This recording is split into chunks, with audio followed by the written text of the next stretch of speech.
What if death was just a technical problem that could be solved? In 2026, we are no longer just guessing about our health. We are entering the age of AI biohacking, where living to 120 is becoming a realistic goal. Right now, AI models are analyzing human DNA to find the exact switch that causes aging. Wearable devices like the next-gen R, rings, and Apple Watches are no longer just counting steps.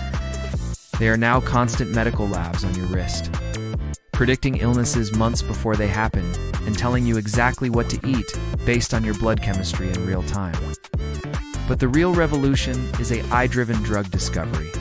What used to take 10 years in a lab now takes 10 days. We are seeing the first AI-designed proteins that can repair damaged cells and reverse biological age. You won't just get old anymore. You will update your biology like an operating system. Is immortality finally within our reach? Or are we playing God with our own bodies? The billionaire class is already spending billions to stay young. Soon, it will be available to everyone. Would you want to live forever if AI made it possible? Let me know in the comments. To stay young and informed, subscribe to AI Keto. The future of life is here. Thanks for watching.